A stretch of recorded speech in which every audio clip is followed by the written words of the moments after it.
I didn't flip a Bauble or anything useful. Well, that sucks.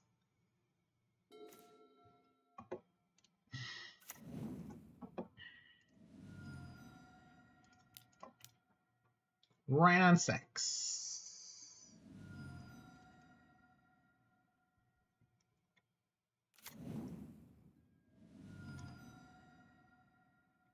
Not again. Oh, good.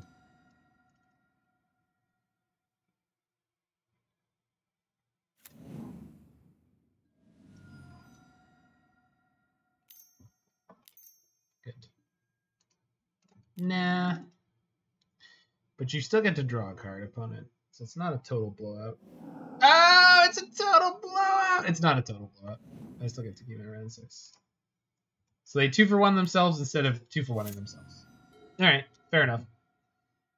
God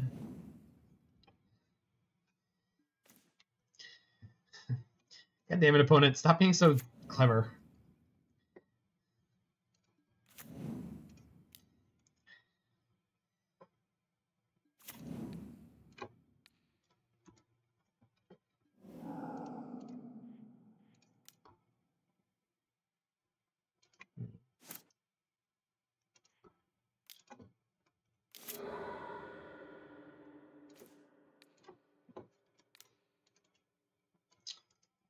Vocal never eat as good, but then again, some vocal.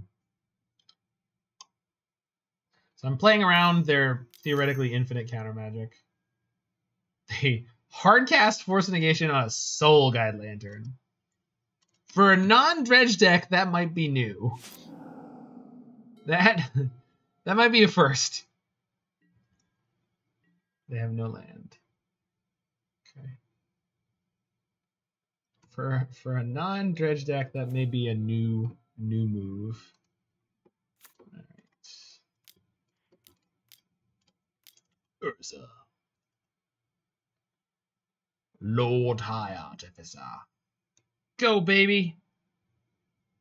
Get him. Arr. Stop my cantripping? No, you're not wrong.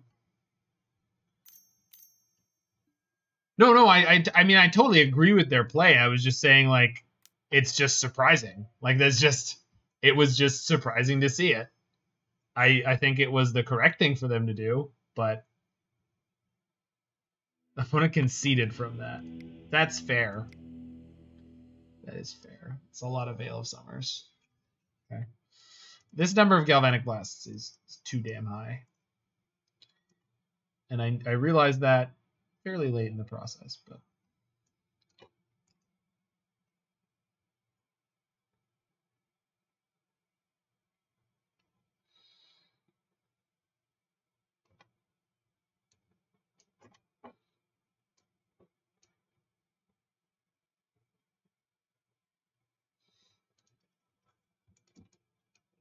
I don't know. This is another one of those matchups where I'm having a hard time figuring out like what I'm supposed to have as a balance of things. Think more threats is probably okay, but oof.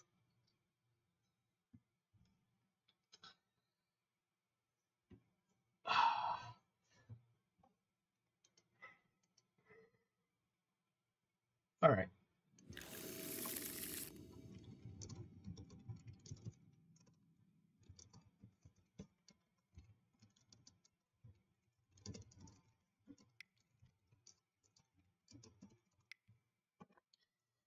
Can I keep this? Yes. It's not great, but Bauble into Goose. Hey, thanks for the follow there, Arthur Bontwick. He did.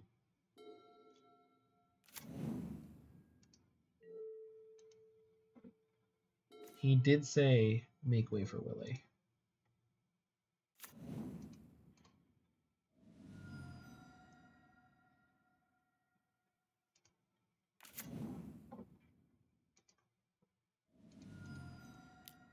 Boop. The goose. Honk honk.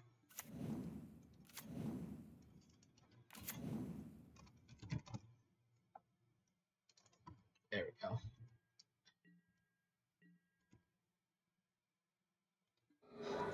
Blitz, I wonder if Roy will come back and feel betrayed. Someone else added commands in my chat?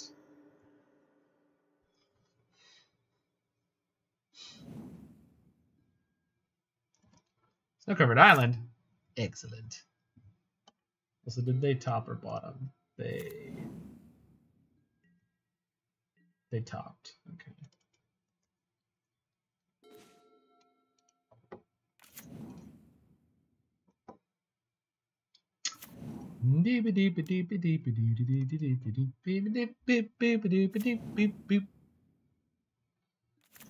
So if there is a rebuke on top, I could pick it up and play it. Ketria Triome. I definitely do not want to draw that.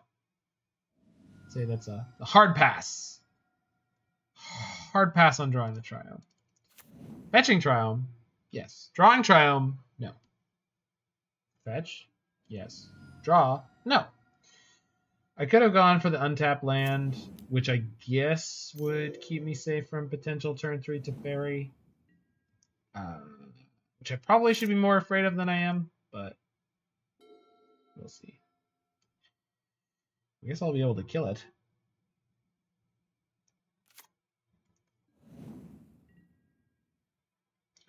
Land. Untapped land. That's really, really not what I wanted to draw there at all. But, you know. So I think this turn I have to catch a food and then see what happens next turn.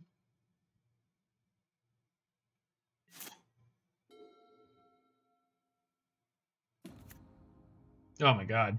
That sucks. Goodbye, Gilded Goose. You did good. That's a pretty good draw.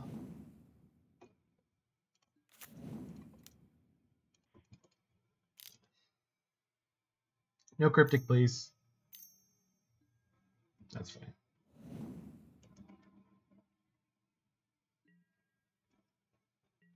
So I can crack 2 foods to make 1 food. Interesting.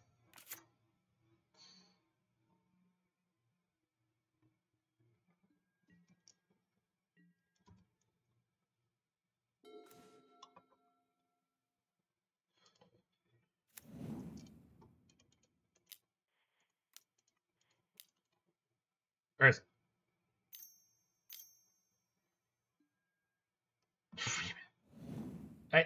I swear every game they've played 2 remans at least.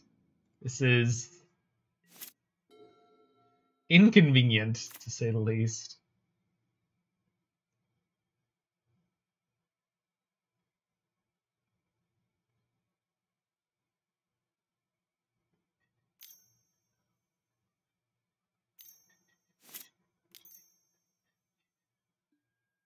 Fire Prophecy resolves.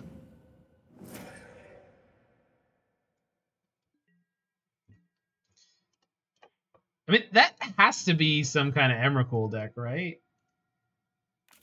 Remand, you mean Time Walk. Yeah, that's what I meant. This hand sucks. Oh my god, it resolved. This hand no longer sucks. Okay, so I didn't play a land yet this turn, so let's go ahead and spin.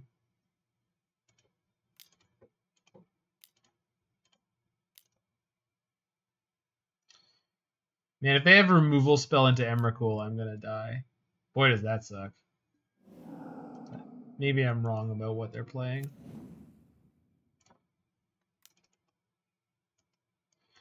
I mean,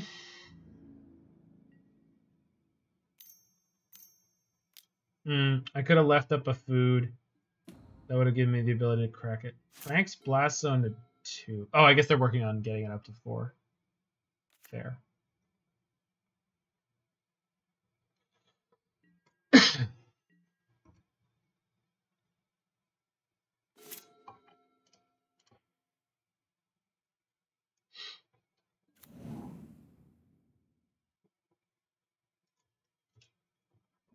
So I should keep at least one food untapped in case I hit Emrakul, in case they can Emrakul me.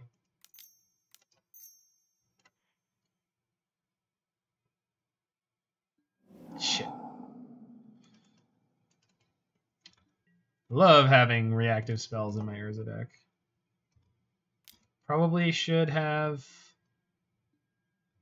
popped out one of these explosives, but if I make it that I hit them for 8 here, that puts them to 8.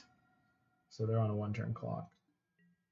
Although I'll pop this Bauble now, so I draw the card on their turn. So if I hit a Cryptic or another Metallic Rebuke, I'm just cranking that to 4. That's fine. If they pop the Blast on their turn, I'm going to be totally fine with that. For a number of reasons, but... Okay. Roy, you're just in time for us to finish up. You should know Blitz added a command while you were gone. You heard me. A command. Bye, Urza. I think I still get this game anyway. We'll see. That's the one. Petty theft.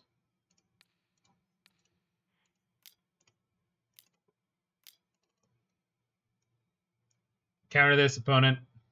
All right, we got him.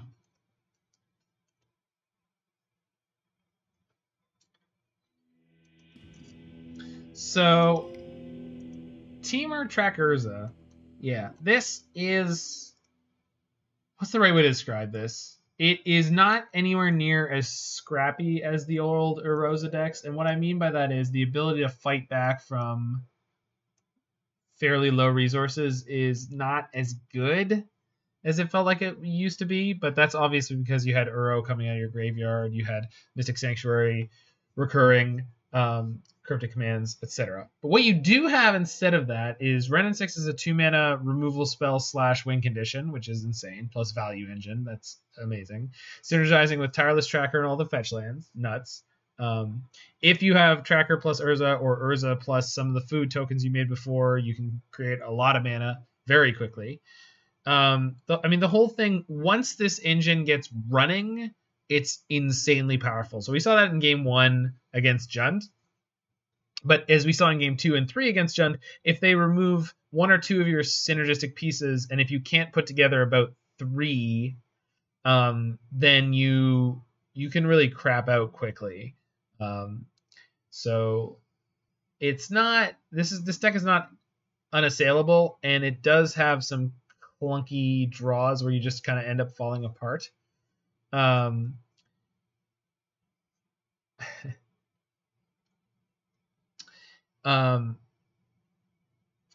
I wonder if you could play less lands in some way, because the Urza decks before, the Wrenn and Six Urza decks used to play as low as like 20 or 21, but then some of them went up to 22. It's possible also that you could be playing some, I guess Tranquil Thicket would be the fetch land to play. Not the fetch land, the cycling land that you could be playing other than Ketria Triome. Although it doesn't have the forest subtype, so that actually doesn't work so well. But you could play maybe one of the red-green bicycle land. That doesn't really... Saving 1 mana on the cycle is not a huge upside, so that's probably not worth doing. The main deck Chromatic Stars were largely not so useful. They're obviously just there as artifact count. Might be better as Aether Spellbombs, potentially. It gives you something more powerful to recur in the main deck. Or maybe even main deck Soul Guide Lanterns, which could free up sideboard slots for something else. The sideboard obviously could use work because I feel like some other amount of life gain might be useful. But then I've played quite a few games with this deck against aggressive decks. I feel like the Bauble Emry engine is the least powerful part of this deck. I think I completely agree with you, Mike. I don't know what you could replace it with that would be at all good with the rest of this deck, but I think you're probably right. But the thing is, we played very few matches against anything that was like control. And against control, the Emry Bauble thing is really nuts sometimes. Goose, Urza, Tracker, Wrenn are so much stronger when they're playing together. But in a fail state, Emry is really good. Like, Emry does not need a lot of resources to get going. And the main deck Chromatic Stars would help with that. We just didn't run into a lot of matchups where it felt like that was going to be something. The thing is, the metagame right now is so focused around blowing up creatures because of prowess and Jund Shadow that this is not the right number of threats, and they're not all must deal with. So I feel like it's very easy for this deck to get taken apart and just not hit its synergistic stuff. But you do have Metallic Rebukes and Cryptic Commands to protect yourself. So it's like, I don't know. We had a pretty good league there, pretty good showing of how powerful this deck could be, how it can fight from reasonably low resource states to end up winning games. We got really lucky against Storm. We got unlucky earlier in some of the matchups. We got really lucky against the 4-color Living End deck. So was that here? No, that was with the other deck. Still. Anyway, 2-3-2s, reasonable way to play at a night. I will likely be back tomorrow playing at 5 p.m. EST in the Super Qualifier, I believe. I will be doing that, probably with some kind of Niv Mizzet deck, not sure yet.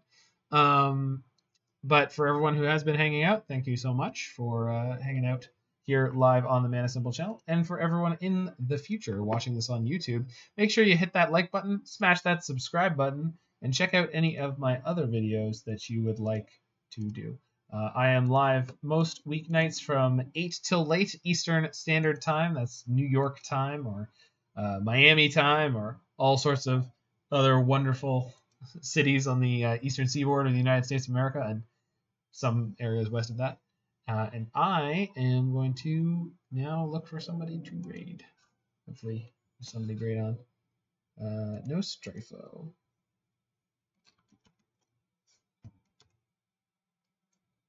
No Strifo. Gotta go into the Twitch.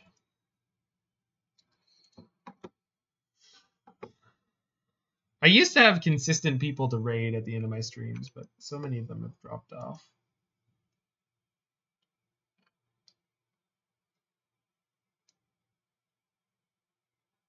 Oh, obviously, Skullclamp.